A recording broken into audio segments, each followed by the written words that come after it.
वृंदावन में आजा, दही चीन खा जा, शाम मेरे आजा, दही चीन खा जा, शाम मेरे आजा, शाम मेरे आजा, शाम मेरे आजा, दर्शन दिखा जा, शाम मेरे आजा, गिरधारी आजा, पवनवारी आजा, गिरधारी आजा, पवनवारी आजा, मन में समा जा, श्याम मेरे आजा, मन में समा जा, श्याम मेरे आजा, श्याम मेरे आजा, श्याम मेरे आजा, दर्शन दिखा जा, श्याम मेरे आजा, श्याम मेरे आजा, श्याम मेरे आजा, दर्शन दिखा जा, श्याम मेरे आजा, मेरे घर में तू आजा, मेरे कीर्तन में आजा, मेरे घर में तू आजा, मेरे कीर्तन में आजा, हृदय में भक्ति जगा जा, श्याम मेरे आजा, हृदय में भक्ति जगा जा, श्याम मेरे आजा, श्याम मेरे आजा, श्याम मेरे आजा, दर्शन दिखा जा, श्याम मेरे आजा, दर्शन दिखा जा, श्याम मेरे आजा, श्याम मेरे आजा, श्याम मेरे आजा, दर्शन दिखा जा, श्याम मेरे आजा। रामचंद्र भगवान की और शंकर भगवान की बहरड़ाल की जय, वृंदावन प्रेम धाम की जय, सब संतन की जय, सब भक्तन की जय, समस्त वैष्णवन की जय, समस्त पूर्वाचार्य चरण की जय, समस्त संप्रदाचार्यन की जय, श्री सद्गुरुदेव भगवान की जय, गंगा मैया की जय, जमुना मैया की जय, सरजू मैया की जय, गौ माता की जय, तुलसी माता की जय, पृथ्वी माता की जय, काशी महारानी की जय। जय जय श्री सीताराम, जय जय श्री राधे श्याम, नमः पार्वती पते, हर हर महादेव।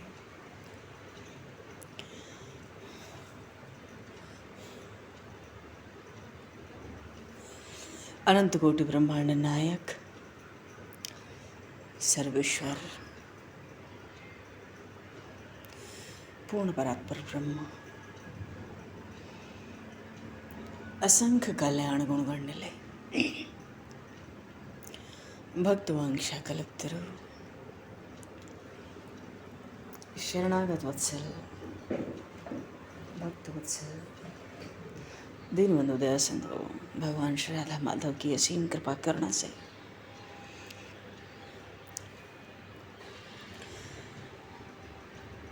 शरणवन जी महाराज की परम पावन भावमय सन्निधि में,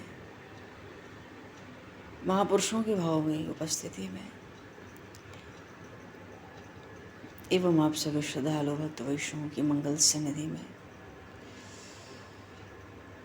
84 कुछ ब्रजमंडल धाम के हृदय स्थल श्री धाम वृंदावन से मानव जीवन का सर्वोत्कृष्ट फल भगवत गुणगान, भगवत स्मरण का आनंद हम सभी बालकृष्ण की बाल लीलाओं के माध्यम से प्राप्त करने जा रहे हैं। सर्वप्रथम आप सभी भक्तजनों के श्री चरणों में भगवत भाव से सादर वंदन, सादर नमन। आप सभी को यथायोग्य है। जय श्री राम, जय जय श्री राधे, हरि शरणम, जय श्री हनुमान जी की।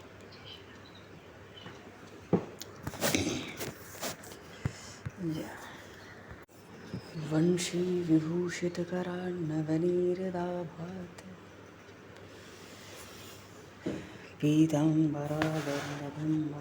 पीताम्बराधरधम्मफलाधरोष्ठात् पूर्णेन्दु सुंदर मुखादरगन्धनेत्रात् कृष्णात् परं किमपि तत्त्वमहं न जाने। कृष्णात् परं किमपि तत्त्वमहं न जाने।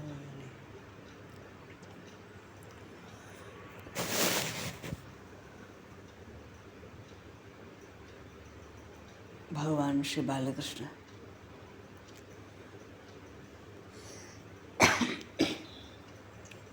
गोकुल में बाल क्रीड़ाएं तो खूब कर रहे हैं, पर प्रसंग आया कि गोकुल में भेड़ियों का उत्पात बहुत बढ़ गया। अब ये किसी को पता तो था नहीं कि ये सारे भेड़िए जूथ ये उन श्री कृष्ण के रोम रोम से ही प्रकट हुए हैं। दाऊ जी तो बैठे ही थे, सब समझ ही रहे हैं। मेरे कन्हैया का मन है गोकुल से कहीं और जाने का। तो उत्पात तो बढ़ गए, और शंका तो तभी से थी जब से यमलार्जुन दोनों वृक्ष गिर गए थे, जो देवतुल्य थे गोकुल के। उसके बाद भी किसी का मन नहीं लगता, क्योंकि पता ही नहीं चला ये दोनों वृक्ष गिरे कैसे, कारण क्या था। मानो दाऊ जी को तो ये पता पड़ गया कि श्री कृष्ण गोकुल छोड़कर वृंदावन जाना चाहते हैं। वनम वृंदावनम नामो पश्यव्यम नवकाननम गोप गोपी गवाम सेव्यम पुण्याद्रि तृण विरुद्धतम। वृंदावन बहुत सुंदर है और हर तरह से अनुकूल। भगवान वृंदावन चलना चाहते हैं, पर ये बात अपने श्रीमुख से तो प्रभु कह नहीं सकते। ये तो जो गोकुल के बड़े बूढ़े हैं वो ही किसी तरह से प्रस्ताव लावें तो वृंदावन चलने का अवसर बने। पर बालकृष्ण ने दाऊ जी के समक्ष अपने हृदय की बात तो कह दी। भेड़िए प्रकट कर दिए, हजारों सैकड़ों उनके समूह थे, और वो कैसे सुर असुर कोई उनको जीत न सके। अरे वस्तुतः ये श्री कृष्ण के रोम रोम से प्रकट है। ये तो एक उत्पात प्रभु ने प्रकट किया, जिसको देखकर ये जो वयोवृद्ध गोप हैं, ये हम बालकों को लेकर यहाँ से चले। भगवान को आगे बड़ी बड़ी लीलाएं करनी है। नंदगांव, बरसाना, गोवर्धन गोकुल से दूर है, मथुरा मध्य में है सबके। रास की भूमि, नित्य रास की भूमि श्रीधाम वृंदावन। पर भागवत में जो भगवान वृंदावन की ओर चल रहे हैं, उस वृंदावन में गोवर्धन है, बरसाना है, नंदगांव है और आसपास के उत्सव क्षेत्र हैं। ये वृंदावन तो है ही। अब ये अलग बात है कि समय के साथ इस नित्य रास की भूमि का नाम ये वृंदावन अलग पड़ गया है। नहीं तो शास्त्रों में, पुराणों में वृंदावन में ही नंदगांव, बरसाना, गोवर्धन विशेष रूप से हैं। अच्छा, अब प्रसंग है गोकुल का त्याग किया जाए तो ये बात निकल के भी तो आवे। अब जो बड़ा है उसका दायित्व भी बड़ा होगा। अब बीच के भाई हैं नंद बाबा, उनके पास तो भाई ब्रजराज हैं, ब्रजराज की पगड़ी है। तो जो बड़े भाई हैं, सबसे बड़े भाई उपनंद जी, ये उन्हीं का काम है। भाई नंद बाबा सबकी सुख सुविधा का बहुत ख्याल रखते हैं, सर्वोपरि रखते हैं। तो ये भी तो बड़े हैं। भीतर से तो खटक ही रहा था जब से वो अर्जुन के दोनों वृक्ष गिर गए, अनायास गिर गए। तो सब भाई उनमें बड़े हैं। अब ब्रज की ओर से उन ब्रजराज की भी चिंता इनको है। और चौंक तो तभी गए थे जब नंद जी की पौड़ी पर प्रतिष्ठित दोनों वृक्ष गिर पड़े। न आंधी तूफान न चक्रवात, पर जड़ से उखड़े। और सबसे बड़ी बात, गोकुल के जीवन धन, प्राण धन, हृदय धन श्याम सुंदर उसके बीच में थे जब वो गिरा।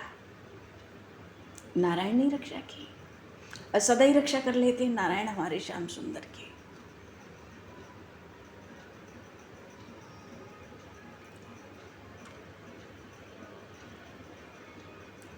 अच्छा, दोनों वृक्ष दिव्य थे, देवता तो वो थे ही, ये सब जानते थे। अरे गोपियों की सब कामनाएं वहाँ, मनोतियाँ वहाँ पूर्ण होती थी। तो गोपों को लगा, उपनंद जी को लगता है, लगता तो सबको है, पर एक बैठक तो होनी चाहिए गोकुल से जाने से पहले, सबके विचार होने चाहिए उसमें। मानो हमारे गोकुल के वो अधिदेवता थे, रक्षक थे, वो ही गोकुल छोड़ के चले गए। और कई राक्षस बगल में, मथुरा है सामने ही, बीच में बस जमुना जी हैं, आए दिन कंस का उत्पात है। तो उपनंद जी को लगा ये जो देवता थे हमारे गोकुल के, ये दोनों खुद गोकुल त्याग गए, क्योंकि कोई कारण तो मिला नहीं इनके गिरने का। और जब गोकुल के अधिदेवता ही त्याग गए, तो अब हम लोग गोकुल में रह के क्या करेंगे? ये स्थान तो अपवित्र हो जाएगा, अमंगल हो जाएगा, यहाँ अयोग्य हो जाएगा, इसको शीघ्र त्याग देना चाहिए।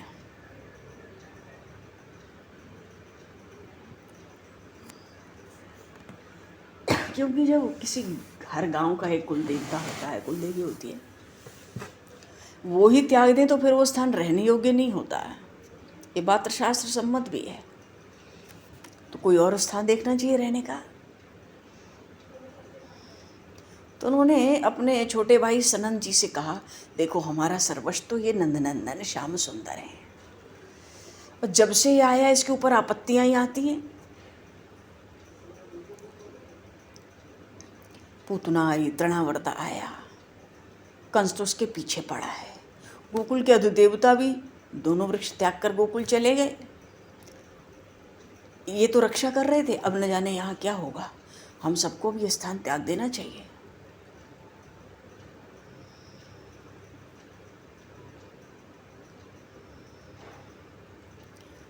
तो छोटे भाई ने बताया, मैंने महर्षि शांडिल्य से सुना है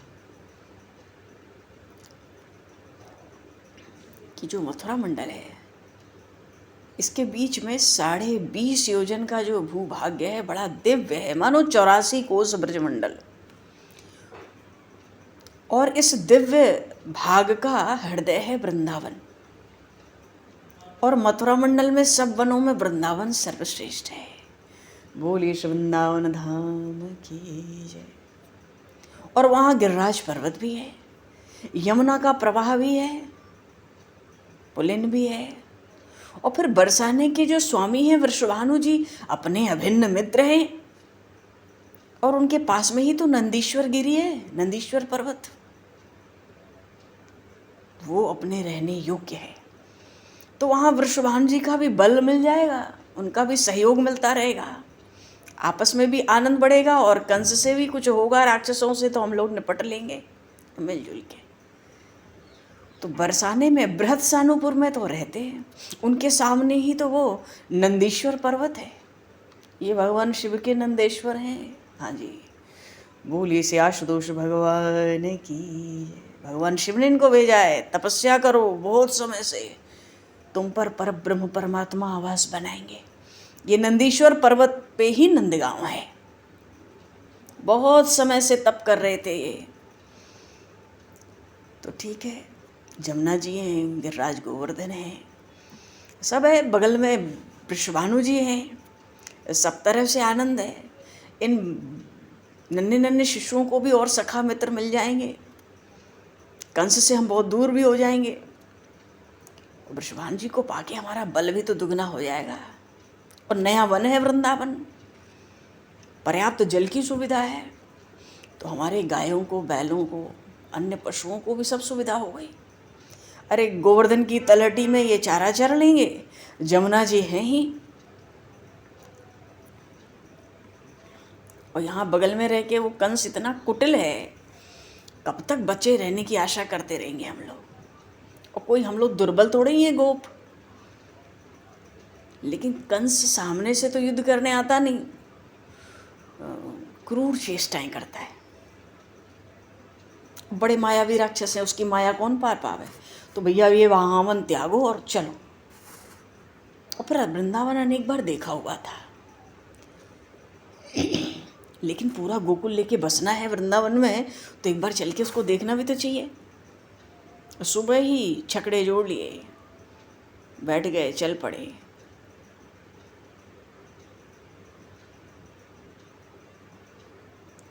पर उपनंद जी देखते तो आए अपने छोटे भाई सन्नंद के साथ, पर जब लौटे तो स्थिति भयंकर थी गोकुल की। एक ही शाम में, सुबह से शाम में, सुबह गए शाम तक सब देख सुन के आ गए बढ़िया से। तो शंका यही है ना, वो दोनों अर्जुन के वृक्ष अधिदेवता थे, उन्होंने त्याग दिया हमारा गोकुल, इसलिए उत्पात आरंभ हो गए। शाम को छकड़े से उतरे तो उनकी पत्नी ने सुनाया, गोकुल में सवेरे से कितनी बार उन ब्रजराज नंदराय जी ने आपको बुलाने के लिए सेवक भेजे, सब गोप गोपियों को बुलवाया है और कहा है आते ही हमारे पास भेज देना, न जाने अब क्या होने वाला है, नारायण ही रक्षा करें गोकुल की। पर ये सब पत्नी से पता करके गए।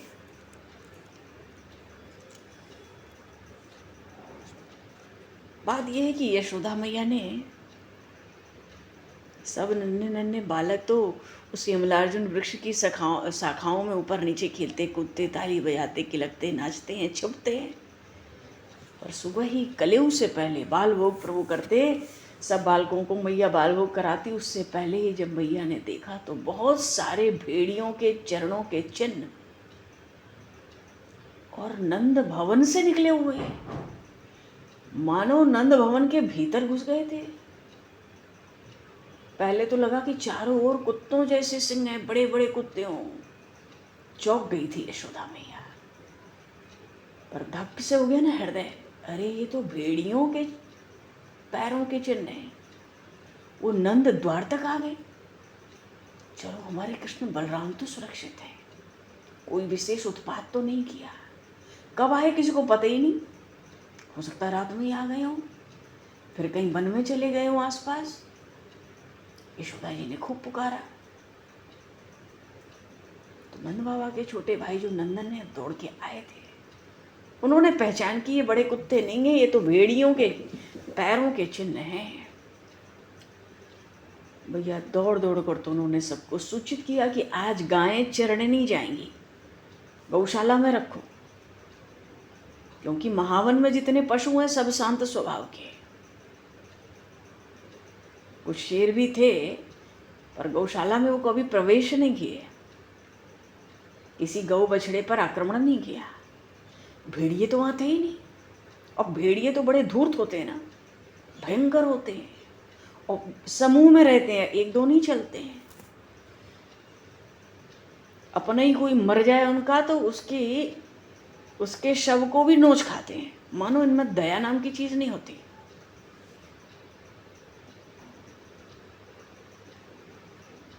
बहुत घबरा गए थे सब सुबह से ही। तो उपनंद जी जब आए, ये सबसे बड़े भाई हैं, तो उनकी पत्नी ने सब सुनाया। पीवरी जी, सारे गोप अस्त्र शस्त्र लेके आज गोकुल की गलियों में घूम रहे हैं। ऐसे गोकुल में जीवन कैसे चलेगा, कितने दिन चलेगा, कितनी रात हम लोग रोज सावधानी रख सकेंगे। और सबसे बड़ी समस्या तो इन छोटे छोटे बालकों के लिए है, और उनके जो पैरों के चिन्ह नंद भवन में पहुंच चुके हैं। सुबह कृष्ण बलराम निकले थे, फिर यशोदा ने उनको बाहर नहीं निकलने दिया। ऐसे चंचल बालकों को कितनी देर घर के अंदर बंद रखेंगे, कितने समय। उपनंद जी ने कहा देखो तुम व्यर्थ डरो मत, मैं तो व्यवस्था सोच चुका हूँ। कल सुबह ही हम सदा के लिए गोकुल त्याग देंगे, हम सब वृंदावन में बसेंगे, और तुम तो बस तैयारी करो। इतना कह के नंद बाबा की जो बृहस्पति की जो बैठक थी वहाँ पहुँचे। प्रतीक्षा हो गई थी क्योंकि सबसे बड़े हैं।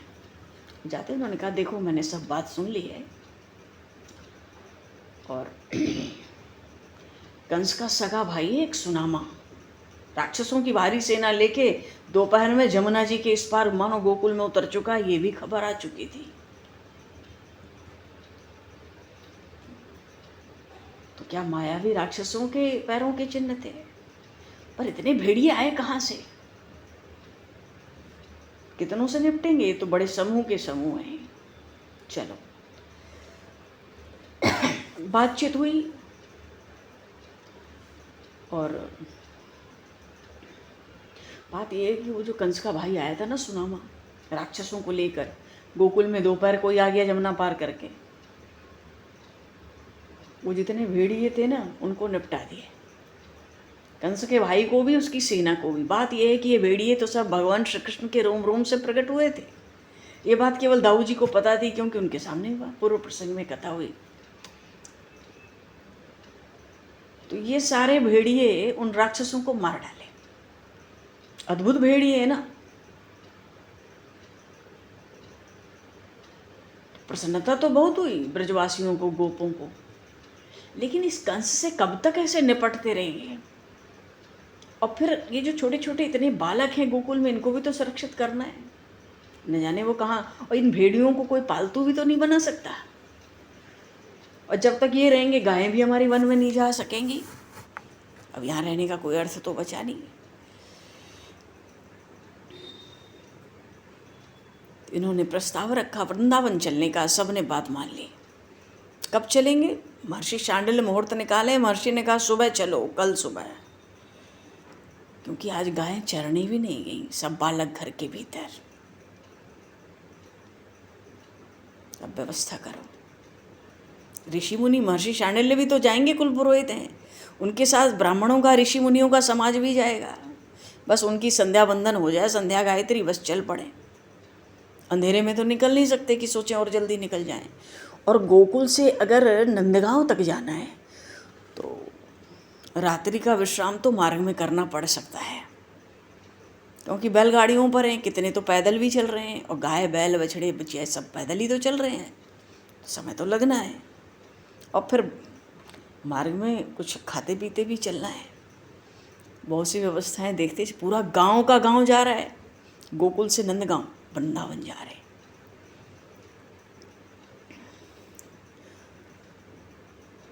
महर्षि शांडिल्य ने भी कहा कि नहीं, ब्राह्मणों को मैंने भी आज दोपहर को बुलाया था, सब बात पता चली, कल सुबह ही निकल चलो वृंदावन के लिए। क्योंकि जो भी महर्षि होते हैं कुल पुरोहित, उनका सबसे पहला काम होता है यजमान की रक्षा, यजमान का कल्याण हो गए। और महर्षि शांडिल्य इसमें प्रमाद नहीं कर सकते। क्यों? गोपों पर अपार वात्सल्य भी तो है उनका।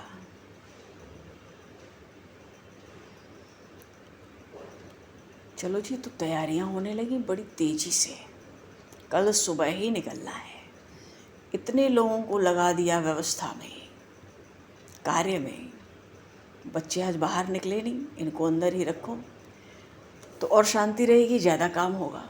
बाकी बाहर के सब काम।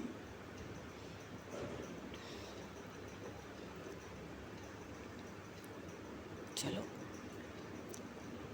सबको आनंद हुआ। महर्षि शांडिल्य तो देखो सर्वज्ञ हैं, और उन्होंने खुद मुहूर्त निकाल दिया। तो अब जो मुहूर्त निकला है भाई, उसी में चल पड़ना है, चाहे जैसे। और हर घर में जाके वहाँ की व्यवस्था देखना, सबकी सहायता करना। वृद्धाएं हैं और भी स्त्रियां हैं, सबको आवश्यक सूचनाएं पहुँचाना।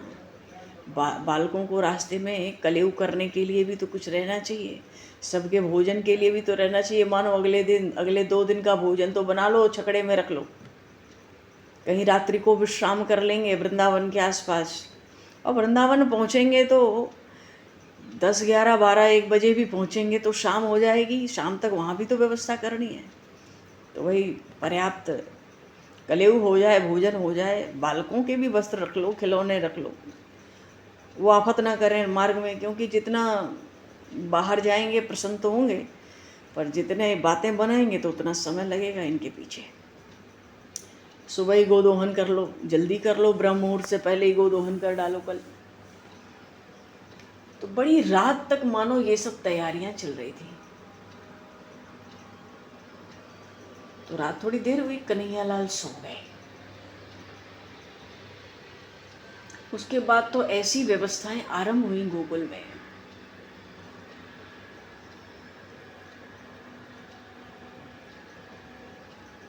तो गोकुल के सब घर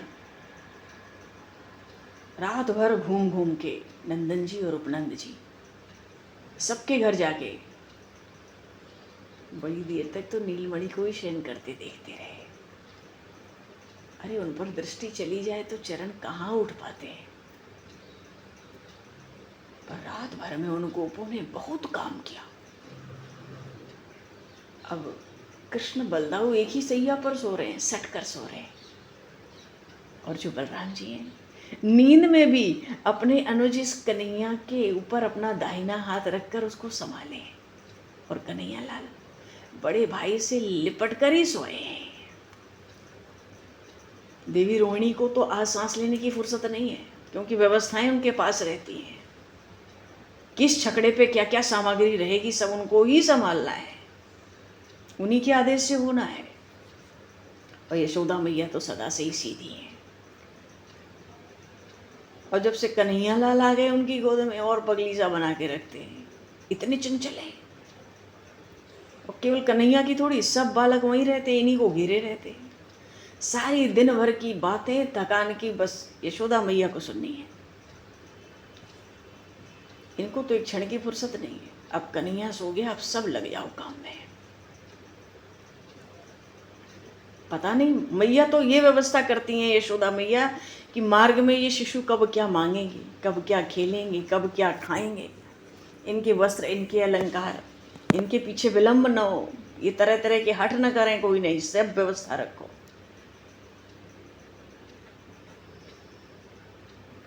अरे एक छकड़े से कूदेंगे दूसरे के छकड़े में कूद जाएंगे।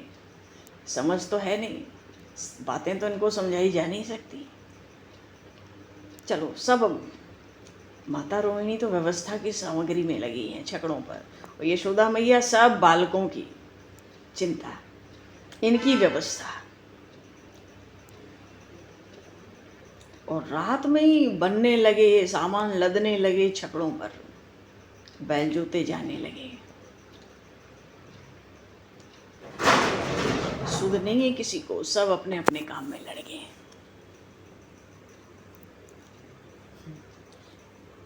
मैया तो नीलमणि हो, चाहे बलराम हो, भद्र, तोक, विशाल, अर्जुन, ऋषभ, इन सब की व्यवस्था बना लें, यही बहुत बड़ी बात है, क्योंकि ये बहुत चंचल हैं, बहुत ही चंचल हैं। चलो रक्षा का दायित्व तो उपनंद जी पर है। हाँ, और इनके छोटे भाई जो हैं सनंद, वो तो ऐसे ही मल्ल हैं, इनको तो मार्ग में बस चलते ही रहना, कहीं बैठना नहीं है। रक्षा के निमित्त सब जितने रक्षक रखे गए हैं अस्त्र शस्त्र के साथ, भाई कंस पर भी ध्यान है, बालकों की सुरक्षा, अपनों की सुरक्षा हर दृष्टि से करनी है।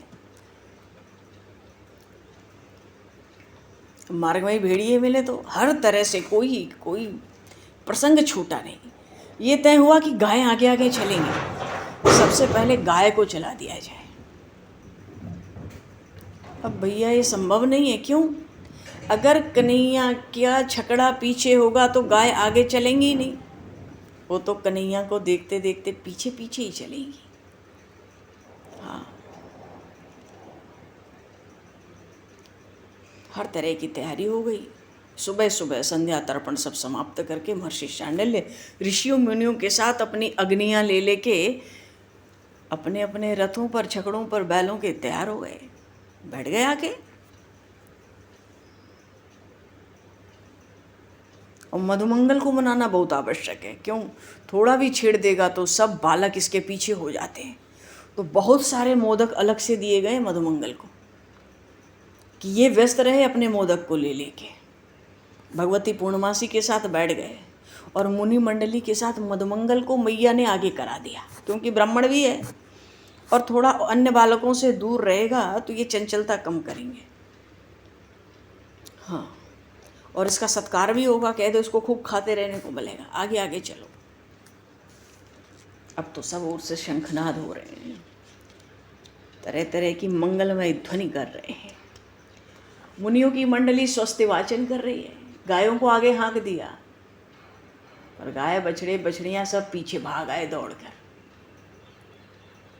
इनको लगता है कहीं ऐसा तो नहीं कि बालकृष्ण यही है, हमें कहीं भेजा जा रहा है। जब वो उनको देख लेंगी, हुंकार करती हुई पीछे भगी, अब गोप कैसे रोकेंगे? जब भगवान गिरिराज जी पर बंशी बजाते तो ये न जाने कितने हाथ की छलांग लगाती थी ये गऊएं उन बालकृष्ण के पास पहुंचने के लिए। आज भी ये हुंकार करती हुई पीछे दौड़ी हैं, किसी के रुकने से रुक नहीं सकती। और अगर बालकृष्ण को छकड़े पे देख नहीं लेती ना तो नंद भवन के भीतर ही घुस जाती।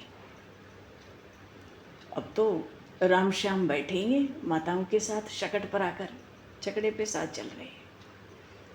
उनको सब देख लेंगे तभी पशु भी आगे चलेंगे। ठीक है, खूब भारी सुरक्षा में सब जा रहे हैं।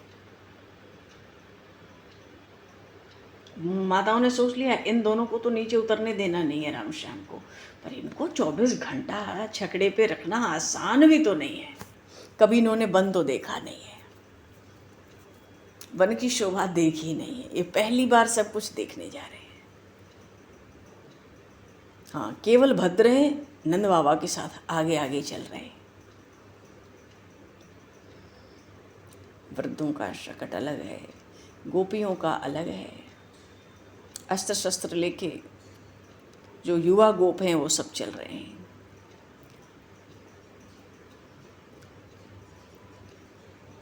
और बालकों की रक्षा तो ये गायें भी कर लेती हैं। लाखों लाखों तो गायें जी, क्यों, नंद बाबा के तो अकेले ही 9 लाख गाय थी, और पूरे गोकुल में कितनी गायें हैं। तो क्या यात्रा थी कि एक बड़ी भारी शोभा यात्रा थी प्रभु की।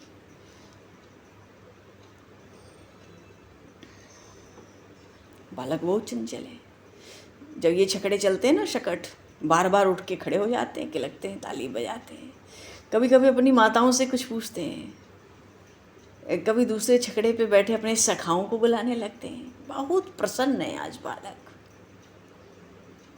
पहली बार वन देख रहे हैं तो कोई पुष्प है, कोई फल है, कोई दल है, कोई वृक्ष है, कोई पशु है, पक्षी है। अपनी माताओं का हाथ खींच खींच के, उनके गालों पे हाथ रख रख के उधर दिखाते हैं, या किसी सखा की ओर संकेत करते हैं, मैया वो फल लूंगो।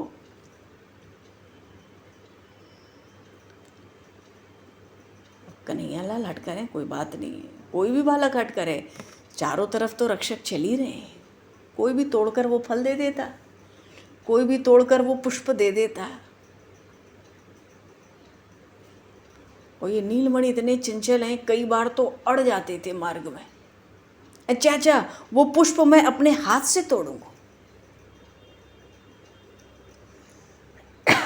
तो उनकी शकट को वृक्ष के नीचे लाना पड़ता, कन्हैया लाल को समझाना पड़ता, लाल अरे ये पुष्प बहुत ऊपर है, तेरे हाथ में नहीं आएगा, तेरे हाथ तो छोटे छोटे हैं अभी।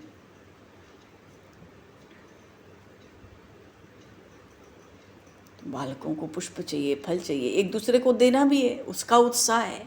सब सखा अलग अलग छकड़े में बैठे हैं, आनंद आ रहा है। तो ठीक है, कोई पुष्प ला देता, कोई फल ला देता, पकड़ा देता, एक दूसरे को लेते देते, पर नीचे नहीं उतरने देते। पर प्रभु की ये जो झांकी चली शोभा यात्रा, गोकुल से वृंदावन की यात्रा,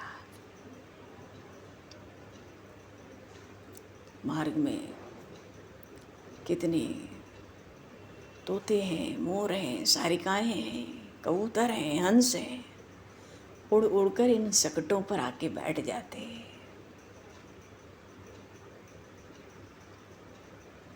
सबको उन बालकृष्ण के पास आना है। अब राम श्याम इसी में उलझ गए। चलो माताएं सोचती इन्हीं को कुछ चुगा में बैठे बैठे कम से कम कोई ऊधम तो दूसरा नहीं करेंगे, कुछ खिलाती पिलाती चल रही है मैया। तो अपने हाथों से इन पशु पक्षियों को खिला भी रहे हैं छकड़े पे बैठे बैठे। वैसे भी इन सबको इनके हाथ से ही तो लेना है। तो दोनों ओर ना वन के पशु पक्षियों की पंक्ति बन गई। शोभा यात्रा के वो भी साथ साथ मानो चलने लगे, सब वृंदावन आएंगे। कितने वानर, चलो वो तो वृक्षों पर ही बैठ के कन्हैया लाल का दर्शन कर रहे हैं। सिंह बाघ तक आ गए, पास आ गए।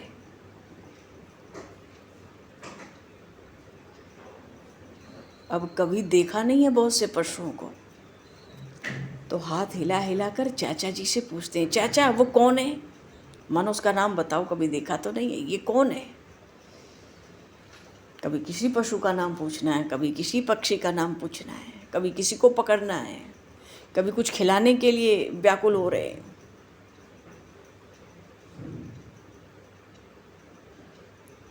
एक बाघ आया अपनी बाघिन के संग और 2 बच्चे भी थे उसके साथ में। कन्हैयालाल मैया से कहते हैं, मैया मैं ये दोनों बिल्लियाँ लूँगा। मैया तो हंस पड़ी, रोहिणी माता भी हंस पड़ी।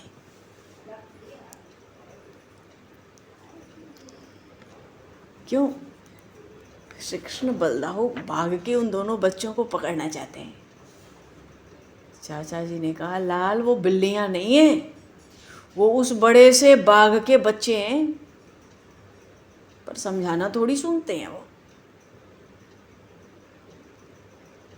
अगर उठाकर दे भी देते सनंद जी तो बाघ और बाघिन कोई आपत्ति नहीं करते, पर गायें तो उनको देख के पहले उत्तेजित हो जाती हैं।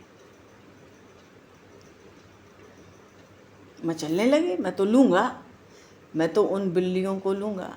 अरे बिल्लियाँ नहीं, बाघ के बच्चे हैं। यशोदा मैया खूब मना कर रही है, नहीं मानते, अड़ गए, मचलने लगे। मैया ने खूब समझाया, देख तो उनको पकड़ेगा ना तो उनकी मैया रोएगी, इसलिए लाल मत पकड़, मत मांग, क्योंकि भय है फिर ये नीचे उतरने का आग्रह करने लगेगा, क्योंकि इसकी बात नहीं होती है तो वहीं से लटक जाता है। अब कोई रोए, अब कन्हैयालाल रोए या दुखी हो, ये तो कोई नहीं चाहेगा। और वहीं से हाथ हिलाने लगे बाघ बाघिन को, मानो चलो तुम्हारे बच्चे को कोई नहीं पकड़ेगा। मैं नहीं मांगता। हाथ से मोदक उठा के देते हैं चाचा को, उनको खिला दो। क्या वो मोदक खाते? ये तो अपना ही शिकार किया हुआ खाते हैं। मानो मार्ग में बहुत आनंद हो रहा है।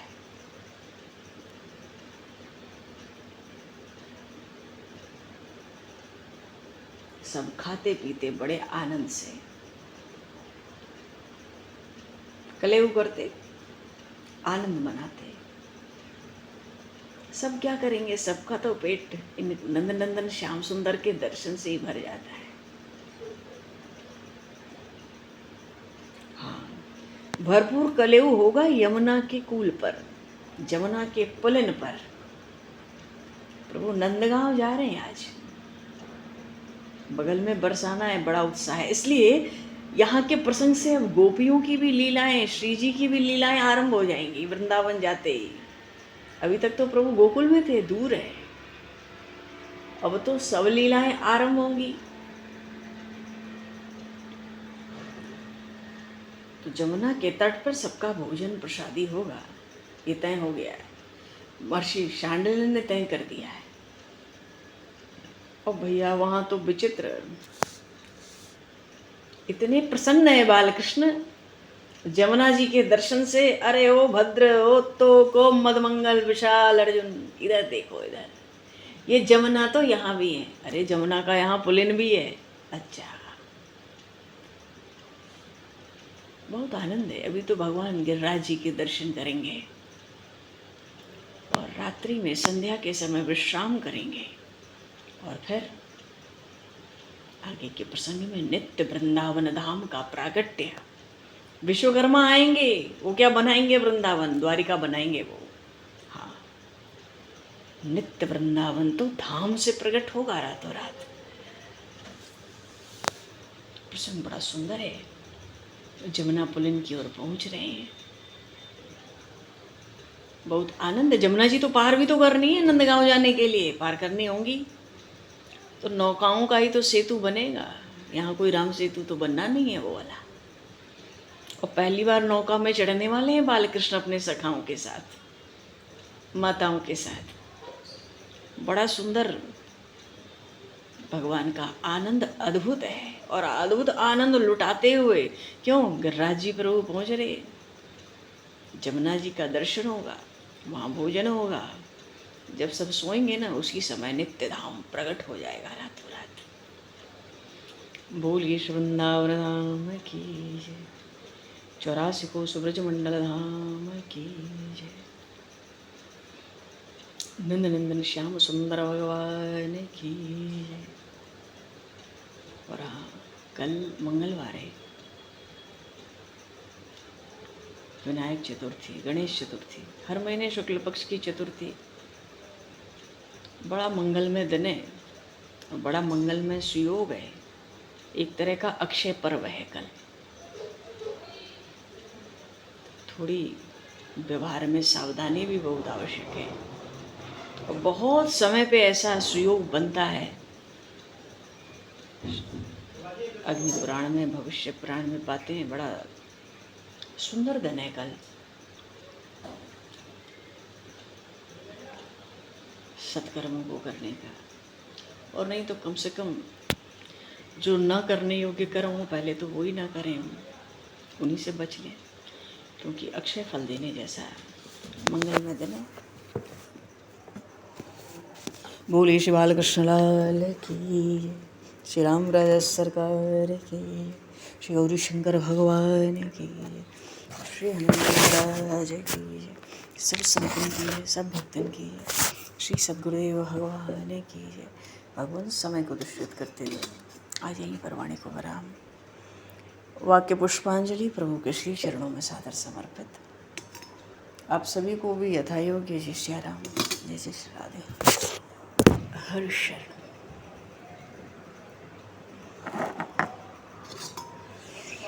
जय श्री राम, हरे शरण। पता लग रहा जय बोलो जी, जो कोई आप बोलना चाहें बोले। जय श्री राम, जय जय श्री राम।